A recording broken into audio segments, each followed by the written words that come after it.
Halo sahabat makna yang Tuhan kasihi, selamat berjumpa kembali di Sate Bang Jack hari ini, renungan harian bagi kita.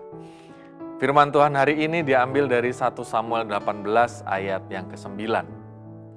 Sejak hari itu maka Saul selalu mendengki Daud. Saudara yang dikasih oleh Tuhan, tahukah kita bahwa menurut sebuah survei, angka harapan hidup tertinggi di Indonesia itu dimiliki oleh kota Yogyakarta. Daerah Istimewa Yogyakarta memiliki usia harapan hidup tertinggi sekitar 73 tahun, 75 tahun. Artinya rata-rata penduduk Yogyakarta itu bisa hidup hingga usia 75 tahun. Dibandingkan dengan kota-kota lain, kota ini memiliki keistimewaan. Beberapa ahli mencoba mencari tahu apa penyebabnya. Ternyata ditemukan selain rendahnya tingkat stres dan tingginya konsumsi serat, buah-buahan, sayur-sayuran, juga tersedianya ada fasilitas kesehatan dan lain-lain. Tetapi karena orang di daerah Jogja itu memiliki filosofi yang dinamakan nrimo ing pandum. Menerima dengan berbesar hati segala sesuatu yang terjadi di dalam kehidupan. Apa yang menjadi hak diterima, tetapi juga tidak tergoda untuk menjadi serakah. Berjuang sebaik-baiknya, tetapi bisa belajar untuk menerima apa yang sudah ada terlebih dahulu. Sehingga tidak tergoda untuk mengambil hak orang lain, menjadi iri hati, dan ingin menjadi hidupnya sama dengan standar orang lain. Tetapi dengan apa yang dialami dalam diri, belajar untuk berpuas diri menjadi diri sendiri sebaik-baiknya. Itulah perkiraan dari arti kata nrimo ing pandum itu. Nah saudara, tidak puas dengan apa yang kita miliki, iri hati dengan apa yang orang lain telah capai dan bernafsu untuk memiliki apa yang bukan hak kita adalah awal kehancuran kehidupan kita. Seperti yang terjadi pada Saul, sebenarnya Saul itu tidak kurang gagah. Ia berhasil memimpin bangsa Israel meraih kemenangan demi kemenangan dalam berbagai peperangan. Tetapi sayangnya kemudian ia iri hati terhadap keberhasilan anak Tuhan yang lain, yaitu Daud. Apalagi ketika Daud disambut dengan pujian dan tarian yang meriah. Di dalam 1 Samuel 14 ayat yang ke-6. Saul lalu menjadi marah. Lalu disebutkan di sana ya, kepada Daud diperhitungkan mereka berlaksa-laksa, tetapi kepadaku diperhitungkan cuma beribu-ribu. Akhirnya jabatan raja pun jatuh kepadanya. Dia bersungut-sungut. Dia merasa bahwa berkat Tuhan itu selama-lamanya bagi saya, pemimpin yang terpilih. Dia lupa bahwa Tuhan itu juga menghendaki setiap kepemimpinan seharusnya diberitakan secara estafet, sehingga ada penerus-penerus bagi generasi berikutnya. Begitu pula ia berkata di dalam kata-kata kepada Daud, dia membenci Daud karena Tuhan memilihnya. Akhir kisah ini kita semua tahu bahwa Saul mati di tangan bangsa Filistin di dalam 1 Samuel 31 dan Daud menjadi raja yang menggantikannya. Nah saudara yang dikasih oleh Tuhan, maka dari itu bagaimana kita menatap hidup ini? Apakah kita itu menjalaninya dengan falsafah nrimo ing pandum? Kita berani berbesar hati untuk melihat diri sendiri secara positif, mensyukuri hidup. Kita tidak tergoda iri dengan kehidupan orang lain.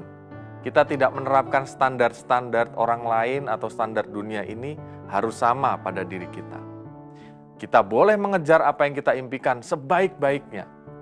Tetapi dalam proses mengejar itu kita sudah bersyukur, kita sudah berpuas hati, kita sudah memuji Tuhan dan sungguh-sungguh bersyukur.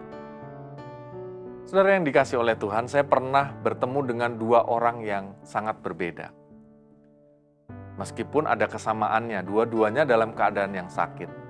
Yang pertama, usianya justru relatif lebih muda, masuk dalam usia produktif. dalam perjumpaan yang menceritakan hidupnya ini karena sakit sangat terbatas. Dia sedih dan beberapa kali dia berkata, "Pak, kapan saya dipanggil Tuhan Yesus?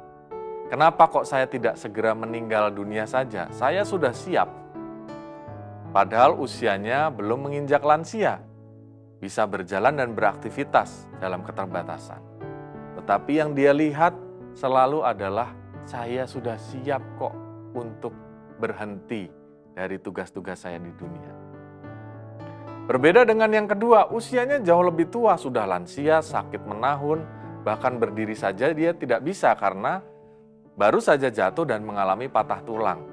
Tetapi ketika berjumpa, ia selalu tersenyum, sumringah, bercerita aneka rupa pengalaman dengan tawa, dan berkata, "Pak Pendeta, doakan saya supaya kaki saya ini bisa sembuh dan bisa jalan. Saya mau ibadah ke gereja lagi, saya mau jalan-jalan, saya mau ikut pelayanan." Lalu saya bertanya, "Kalau belum bisa bagaimana, Bu?" Dia berkata, "Oh ya nggak apa-apa, saya masih bisa dengan kursi roda satu waktu nanti ke gereja kalau sudah lebih baik. Lalu saya juga bisa menyanyi dan berdoa dari rumah. Itu pelayanan kan, Pak?"